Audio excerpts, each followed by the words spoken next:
FBR की तरफ से आपकी सिम बंद कर दी गई, आप परेशान है किस तरह खुलवाएं, क्या करें। तो आज की मेरी वीडियो में मैं आपको मुकम्मल तरीकाकार समझाऊंगा, खुद घर बैठ के किस तरह ये सारे काम आप कर सकते हैं। सबसे पहले जब आपकी सिम बंद हो जाए तो आपने करना क्या है कि गूगल में जाना है, वहां पे जाके लिखना है कि एफबीआर सिम ब्लॉक लिस्ट। तो जैसे ही आप वो लिस्ट लिखेंगे एक पीडीएफ की फाइल डाउनलोड होगी, उस पीडीएफ फाइल की मदद से जैसे आप इसे ओपन करेंगे, ये देखिए पूरी एक लिस्ट लगी हुई है, तकरीबन इसमें लाखों बंदा है। ये 29 अप्रैल 2024 को ये लिस्ट पब्लिश की गई थी। इसके अंदर जैसे ही कंट्रोल एफ करके आप अपना सीएनआईसी एंटर करेंगे, अगर इसके अंदर आपका लिस्ट में नाम है तो फिर इसका मतलब है कि जेन्युइन तौर पे आपकी एफबीआर ने ही सिम बंद की है, क्योंकि कुछ सिम में स्टेट बैंक भी बंद कर रहा है, जो डॉलर की इलीगल सेल परचेज कर रहे हैं उस सूरत में स्टेट बैंक भी बंद कर देते हैं। तो अब आपने नेक्स्ट क्या करना है, सिम तो बंद हो गई, अब 4 हुई 5 हुई, जितनी भी सिमें बंद हुई। अब आपने सेकंड नंबर पे आपने गूगल के अंदर अगेन जाना है, यहाँ पे आपने लिखना है एफबीआर प्रोफाइल इंक्वायरी। क्या लिखना है? FBR profile inquiry. जैसे ही आप लिखेंगे, ये एफबीआर की ऑफिशियल वेबसाइट है, फेडरल बोर्ड ऑफ रेवेन्यू। इस पे यहाँ पे आपने टेक्स्ट प्रोफाइल इंक्वायरी पे क्लिक करना है। जैसे ही टेक्स्ट प्रोफाइल इंक्वायरी पे क्लिक करेंगे, ये चला जाएगा, ये आपको एरस की ऑफिशियल वेबसाइट पे लेके। एरस एफबीआर का एक पोर्टल है जहां पे जाके आप टैक्स रिटर्न अपनी तमाम सबमिट करते हैं। तो जैसे ही उस पोर्टल पे जाएगा, पहले डायरेक्ट एफबीआर की ऑफिशियल वेबसाइट से चेक हो जाता था, लेकिन अभी उन्होंने एरस पे ये सिस्टम डाल दिया। जैसे मतलब डायरेक्ट आपको लिंक कर देता है एरस पे। अब जैसे ये एरस की आप वेबसाइट आपके सामने ओपन हो जाती है, ये सामने जो नोटिफिकेशन आ रहा है वार्निंग का, इसको आपने क्लोज करना है। नीचे जाएंगे, ये देखिए टेक्स्ट प्रोफाइल इंक्वायरी आ रहा है, इस पे आपने क्लिक करना है। यहाँ पे आपने पैरामीटर टाइप में सीएनआईसी सिलेक्ट करना है, यहाँ पे सीएनआईसी पेस्ट कर देना है। ये एक सीएनआईसी मैं ले लेता हूँ, इसको पेस्ट करना है और यहाँ पे सेम इट इज आपने कोड डालना है 489061, जो भी नीचे लिखा हुआ आ रहा होता है। इसको जैसे ही आप क्लिक करेंगे, ये सामने देखिए आपकी प्रोफाइल आ चुकी है। जैसे इस बंदे का आरटीओ 2 कराची है और 2010 में ये रजिस्टर्ड हुआ था। देखें, ये एक फोन और ईमेल एड्रेस आ रहा है, ये उसमें अपडेट होना बहुत जरूरी है। अगर वो दोनों अपडेटेड नहीं है तो उसे वहां पे जाके आपने अपडेट करना है। ये किस तरह करना है, अगर गलत आ रहा है तो फिर उसका क्या तरीकाकार होगा, अब ये आपको आगे मैं समझाता हूँ।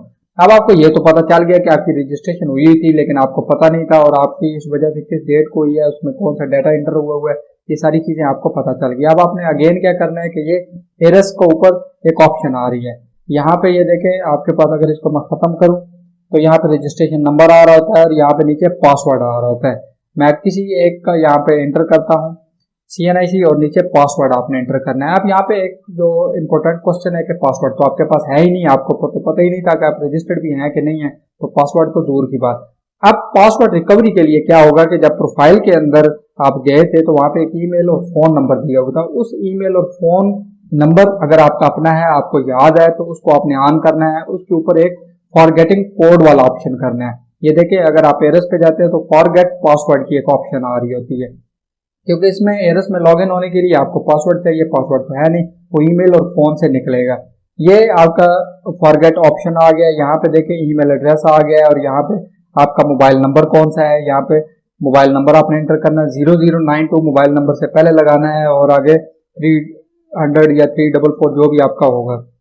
नीचे ये कोड आपने एंटर करना है, सबमिट करेंगे, आपके पास 2 कोड आएंगे, एक मोबाइल पे जाएगा और एक ईमेल पे जाएगा, 6 डिजिट के, वो आपने ले लेने हैं। और यहाँ पे जैसे एंटर करेंगे, आगे नया आप पासवर्ड यहाँ से जनरेट कर सकते हैं।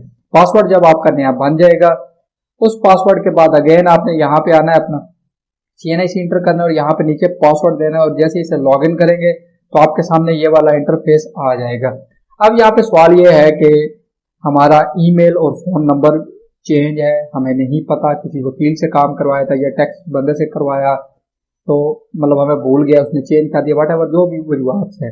अब इसका हल क्या है? इसके 2-3 मेथड्स हैं। अब ये आपने बड़ा गौर से समझना है, यहाँ पे बड़ी आपको परेशानी का सामना करना पड़ सकता है। अब डाटा चेंज करने के लिए आपने सबसे पहले जब प्रोफाइल इंक्वायरी में गए थे, वहां पे लिखा हुआ था आपका एक आरटीओ। आरटीओ से बनता है रीजनल टैक्स ऑफिस, वो इस्लामाबाद है, लाहौर है, कराची, जो भी वट एवर आपका बंद है, आपने वहां पे फिजिकली चले जाना है। फिजिकली जाके वो आपको एक फॉर्म देंगे, वहां पे इंडियन सेल बना होता है, उसके अंदर आपको फॉर्म देंगे, आपने उसे भरना होगा, साइन करने होंगे, अंगूठा लगाना होगा, जो डाटा चेंज करना है वो आपने लिखना है। उसके बाद मतलब फोन और ईमेल, नाम और एड्रेस, यही 4 चीजें होती है मैक्सिमम। ये आपने जब उसमें से कोई भी चीज करनी है, फोन, ईमेल, फोन, जो भी चीज चेंज करनी है, उसके बाद साथ सीएनआईसी की कॉपी आपने उनको देनी है। ओरिजिनल शनाख्ती कार्ड दिखाना है, दिखाने के बाद आपका 2 घंटों में रिकॉर्ड अपडेट हो जाता है, उस पर कंफर्मेशन कोड आ जाता है कि वाकई ही आपका रिकॉर्ड एफबीआर ने अपडेट कर दिया है, आपके रीजनल टैक्स ऑफिस फिजिकली जाके करना पड़ेगा। अब आप जा नहीं सकते, आप दूर बैठे हैं, कराची बैठे हैं, आपका आरटीओ पेशावर है, तो आपने क्या करना है कि किसी बंदे को एक वीडियो भेजनी है कि ये मैं अपना शनाख्ती कार्ड सामने रखना है, ये मेरा शनाख्ती कार्ड है, ये मेरा नाम है और मैं जाती तौर पर अपनी मर्जी से इस बंदे को ऑथराइज कर रहा हूँ, ये मेरे बिहाफ पे डाटा चेंज करवा सकता है। और बाकी वो आपने जो डाटा चेंज करवाना है वो भी मुंह से बोलना है, ये एक लाइव वीडियो बनानी है, ये वीडियो आपने उस बंदे को भेजनी है, उस बंदे के नाम आपने एक अथॉरिटी लेटर देना है छोटा, तो उसमें लिखना है कि मैं उर्दू में लिख ले, मैं इस बंदे को ऑथराइज करता हूँ ये मेरे बिहाफ पे डाटा चेंज करवा दे। वो बंदा जो भी पिशावर के अंदर बैठा हुआ है वो आरटीओ चला जाएगा, वहां पे उनको वीडियो दिखाएगा कि बंदा वाकई जिंदा है और इसका ये एड्रेस चेंज करना है, अथॉरिटी लेटर दिखाएगा, वो बंदा आपके बिहाफ पे वहां पे फॉर्म फिल करेगा, करके वो शनाख्ती कार्ड की कॉपी आप उसे ऑनलाइन भेज देंगे, व्हाट्सएप पे भेज देंगे, वो आपका डाटा इस तरह चेंज करवा देगा। तो ये दूसरा तरीकाकार था। तीसरा तरीकाकार क्या है कि आप आरटीओ, अगर आप गवर्नमेंट मुलाजम है तो अपने डिपार्टमेंट से एक लेटर लिखवाएं और उसके मुताबिक आप उस आरटीओ को बाई मेल भेजेंगे, ये मेरा डाटा है और इस तरह चेंज हो गया है, इसको काइंडली चेंज कर दिया जाए, तो इससे भी हो जाएगा। चौथा तरीकाकार क्या है कि आप डायरेक्ट जो भी आपका आरटीओ आ रहा है वहां पे उनको कॉल करें, उनको कहें कि आरटीओ में ऑनलाइन पासवर्ड रिकवरी का एक वीडियो लिंक का ईमेल एड्रेस मुझे दे दे। जो एक ईमेल एड्रेस होता है हर आरटीओ को, उसके ऊपर आप वीडियो भेजेंगे तो उसके थ्रू भी आपका ये काम हो जाता है। वीडियो आपने भेजनी है, वीडियो के बाद आपने वो फॉर्म, ये मैं आपको दिखा देता हूँ, ये इस तरह का फॉर्म होगा, ये देखें, ये आरटीओ सरगोदा का मैं आपको दिखा रहा हूँ। इसी तरह तमाम आरटीओ का सेम ही है, ये देखें, ये इस तरह का एक फॉर्म बना होगा, इस फॉर्म को आपने ऑनलाइन फिल करना है, फिल करने के बाद प्रिंट निकाल के फिजिकली फिल करना है, अंगूठा साइन करना है, साथ शनाख्ती कार्ड की कॉपी लगा देनी है, ये आपने भेज देना है कंसर्न आरटीओ में, उसी मेल के अंदर डाल दें। और बाकी ये फॉर्म और शनाख्ती कार्ड की कॉपी बाई पोस्ट, दखाना, टीसीएस, कोई भी कोरियर सर्विसेज के थ्रू आपने उस आरटीओ के एड्रेस पे भेज देना है। वो आरटीओ का एड्रेस आपने गूगल से ले लेना है, इस मेथड से भी आपका डाटा चेंज हो जाएगा। पांचवा जो शॉर्टेस्ट मेथड है वो ये है कि आप किसी बंदे को डायरेक्ट ऑनलाइन बहुत सारे काम कर रहे हैं, उसको पैसे दें, 2000, 3000, 4000 रुपया वो मैक्सिमम लेते हैं, उस पर भी आपका डाटा चेंज हो जाता है। ये डिपेंड करता है हर बंदा टू बंदा, कोई 2000 में कर रहे हैं, कोई 1500 में कर रहे हैं, कोई 5000 भी लेके कर रहे हैं, ये डिपेंड करता है। तो ये आपको तरीकाकार पता है। अब जब आपका डाटा चेंज हो जाएगा, पासवर्ड रिकवरी का मेथड मैंने आपको बता दिया है।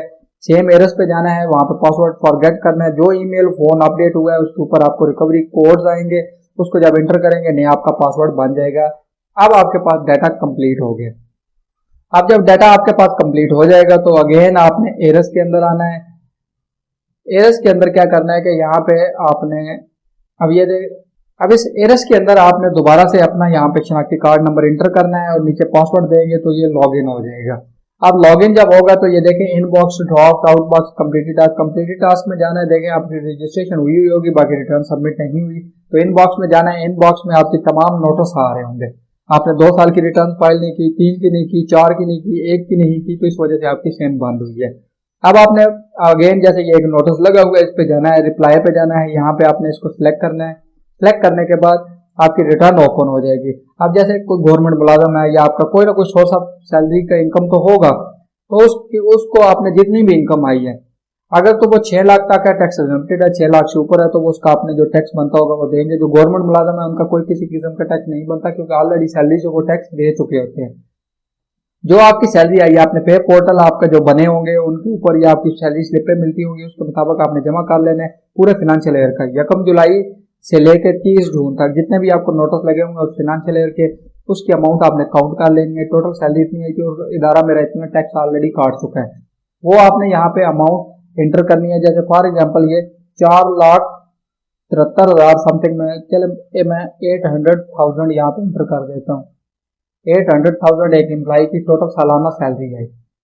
इसको 2 दफा आपने क्लिक करना है, कैलकुलेट पे आना है। ये नीचे देखिए, इसी टैब के नीचे एक टैक्स चार्जेबल आ रहा है, इस चार्जेबल के नीचे कंपटीशन आ रहा है, इस पे आप जाएंगे, यहाँ पे देखें 10,000 रुपया टैक्स मेरे पास आ रहा है। टैक्स चार्जेबल में कितना आ रहा है? 10,000 रुपया।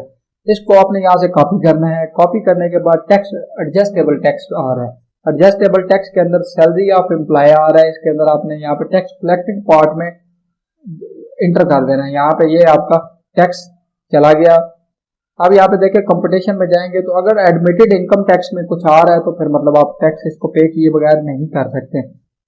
तो बाकी सैलरी पर्सन का ऑलरेडी पे हो चुका, उसकी परेशानी नहीं है। जो भी आ रहा होगा उसको आपने कॉपी पेस्ट कर देना एडजस्टेबल टैक्स के अंदर, या पे स्लिप से आपने काउंट कर लेना कि टोटल कितना टैक्स आप दे चुके हैं। अब ये चीज यहां तक होगी, सैलरी आई, उसका जो टैक्स था आपने फीड कर दिया। अब इसके अलावा आपने वापस रिकंसाइल स्टेटमेंट में आना है। रिकंसाइल के अंदर ये देखे income declare return for the year subject normal tax, इसके अंदर आपने सेम 8 लाख को इंटर कर देना है।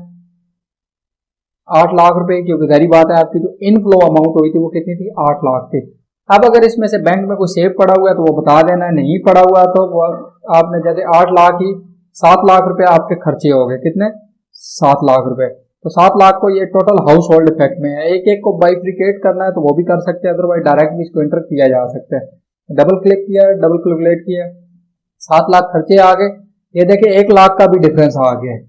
ये वो 1 लाख रुपया था जो आपके बैंक में पड़े हुए हैं, या कोई आपने और चीज ली है। जैसे आपने 50,000 की मोटरसाइकिल ली बीच में, इसको आपने पर्सनल एसेट्स के अंदर जाना है। पर्सनल एसेट में ये देखिए मोटर व्हीकल का टैब बना हुआ है, यहाँ पे आपने डालना है इसको LEO या जो इसका नंबर होगा, मॉडल नंबर, रजिस्ट्रेशन नंबर, गाड़ी कौन सी है यहाँ पे इंटर कर देंगे। और यहाँ पे 50,000 की आपने बाइक खरीद ली, कितने की, 50,000 रुपए की आपने मोटरसाइकिल खरीद ली। अगेन आपके पास यहाँ पे रिकंसाइल में देखिए आप कितना रह गया, 50,000 रुपया। तो इसका मतलब कि 50,000 आपका बैंक के अंदर सेविंग में पड़ा हुआ है।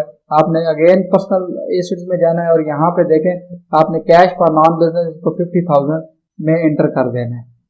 50,000 जब इंटर करेंगे, डबल कैलकुलेट करेंगे तो ये देखें आप यहाँ पे 0 हो चुका है। इसका मतलब है कि आपका काम कंप्लीट हो गया, रिटर्न कंप्लीट। जब 0 आ जाएगा इसका मतलब है कि आपका काम कंप्लीट हो चुका है। अगर आपका बैंक अकाउंट सेविंग है तो सेविंग की एंट्री आपकी यहाँ पे होगी। ये देखे जैसे टैक्स चार्जेबल में जाएंगे, फाइनल टैक्स आ रहा है। इस फाइनल टैक्स में नीचे बॉटम पे जाएंगे, यहाँ पे ये देखे प्रॉफिट ऑन डेट आ रहा है। प्रॉफिट ऑन डेट पे यहाँ पे आप अपना अकाउंट नंबर डालेंगे, कौन सा बैंक है वो डालेंगे, इंटर, ओके। और यहाँ पे आपने वो प्रॉफिट की अमाउंट डालनी है जो बैंक में 2-6 महीने का प्लान है, 4 का, 3 का, जो भी आपको लगा हुआ है यहाँ पे आपने डाल देना है। जैसे 4,000 रुपया मुझे प्रॉफिट आया है बैंक का और उसके ऊपर ऑलरेडी गवर्नमेंट टैक्स काट चुकी है 500 रुपया। इसको आपने यहाँ पे डबल कैलकुलेट कर देना है। अब ये देखें 600 रुपये एक्चुअल मेरा टैक्स बन रहा था, लेकिन गवर्नमेंट ने 500 रुपया दिया है, तो इसका मतलब है कि आपको एक्स्ट्रा टैक्स देना पड़ जाएगा। इसको 600 ही कर देना, 600 आपने कर देना है। जैसे इसको कैलकुलेट करेंगे अब आपका टैक्स लाइबिलिटी में नहीं जाएगा, अब आपकी रिटर्न सबमिट हो जाएगी। अब ये देखें एंड पे 0 हो गया। अब वो जो अमाउंट आपकी 4,000 रुपया आई हुई थी वो यहाँ पे देखें, अब इनकम आपकी एक तो 8,000 सैलरी आई और 4,000 रुपया वो प्रॉफिट भी आपकी एडिशनल इनकम थी। तो फाइनल टैक्स के अंदर आपने 4,000 उसको भी डिक्लेयर कर देना है। ये आपका डिक्लेयर हो गया। आप देखें नीचे 4,000 का फर्क आ गया है। सेम आपने 4,000 को आपने एक्सपेंसेस के अंदर मैनेज कर देना है। इसको आप हम 0 कर देते हैं, कैलकुलेट। अब देखें जो बैलेंस यहाँ पे डिफरेंस आ रहा है 7,04,000 रुपया आ रहा है। तो इसको आपने यहाँ से कॉपी करना है, एक्सपेंसेस के अंदर इसको डाल देंगे तो ये आपका अमाउंट कैलकुलेट हो जाएगी। अब आपने इसको सबमिट करना है। अब आपने इसको सबमिट करना है, यहाँ पे वेरीफाई पे आना है। वेरीफाई पे यहाँ पे आपने 4 डिजिट का पिन डालना है। 4 डिजिट का पिन तो आपके पास है नहीं, कोई परेशानी वाली बात नहीं है, दोबारा हम बना लेते हैं। इसको आपने सेव करना है रिटर्न को। जैसे सेव हो जाएगी यहाँ से आपने क्लोज किया। क्लोज करने के बाद अगेन आप वापस गए, कहाँ पे जाना है ये देखिए ऊपर नाम आ रहा होगा आपका, यहाँ पे ये आपका चेंज पिन की ऑप्शन आ रही है। ये इसमें आपने 1 2 3 4 जो भी आपने पिन रखना है, नीचे भी कंफर्म पिन करना है और ओके कर देना, तो यहाँ से आपका पिन चेंज हो जाएगा। अब अगेन आपने अब वो जो रिटर्न थी वो आपकी ड्राफ्ट के अंदर चली गई है। आप ड्राफ्ट में अगेन जाएंगे, यहाँ पे देखें आपकी रिटर्न पड़ी हुई है 2023 की थी, तो इसका मतलब है कि 23 पे हम क्लिक करते हैं। सॉरी 2022 की हमने अभी सेव की 8 लाख वाली। ये देखें वापस ड्राफ्ट में गए, जो भी आप काम कर रहे होंगे वो सारा यहाँ पे आपका ड्राफ्ट में सेव हो जाता है वापसी। यही देखें 8 लाख वाली आ गई। अब आपने वापस वेरीफाई पे जाना है। यहाँ पे आपने सेम वो कोड जो 1 2 3 4 रखा है, कोई भी आप रख सकते हैं, डिपेंड ऑन ये 4 डिजिट का रखना होता है। ऐसे आप यहाँ से वेरीफाई पिन करेंगे, सेव करेंगे और इसको सबमिट कर देना, बस सबमिट हो गया। कोई चार्जेस नहीं, कोई कुछ नहीं, सिंपल इज दैट। तो ये बड़ा आसान सा मेथड था, 1 रुपया खर्च किए बगैर आप ये सारा काम कर सकते हैं। कोई परेशानी वाली बात नहीं है, कोई पैनिक होने की जरूरत नहीं है। चीजें हो जाती हैं, प्रॉब्लम हो जाते हैं, आपको तो पता ही नहीं था, आपने सारा कुछ ये सिम में बंद हो गई, आपको अगर पता होता तो आप प्रॉपर रिटर्न फाइल करते रहते। तो इसी तरह अब ये सारा काम आपने बगैर पैसों के करना है। और जब अगर आपने जैसे अभी 24 फाइनेंशियल ईयर चल रहा है तो 24 की रिटर्न आपने नॉर्मल सबमिट कर देनी है, और करने के बाद आपके 1 मार्च 2025 के अंदर आपका फाइनल लिस्ट में नाम ऑटो पे आ जाएगा, बगैर पैसा ज़ाया किए, बगैर एक भी रुपया आपका नहीं लगा। और ये सारा काम आपका इस तरह हो सकता है। सिर्फ जो आप अगर डाटा चेंज करवाने लो, TCS के जो चार्जेस लगेंगे वही लगेंगे, या डहाने के थ्रू कर ले, UMS कर ले, 60 रुपये लगते हैं, तो उस पर भी आपका काम हो जाएगा। आई होप सो वीडियो आपको अच्छी लगी। ऊपर मेरा व्हाट्सअप नंबर आ रहा है, इस पर भी आप रब्ता करके कोई भी मालूमात मजीद पूछना चाहते हैं तो पूछ सकते हैं, कोई मसला नहीं है। लेकिन नॉर्मल डे टाइमिंग में प्लीज़ रब्ता कीजिएगा, 10 बजे के बाद रब्ता नहीं कीजिएगा। तो बाकी आई होप सो वीडियो आपको अच्छी लगी होगी। अपना बहुत सारा ख्याल रखें। नेक्स्ट वीडियो तक खुदा हाफ़िज़।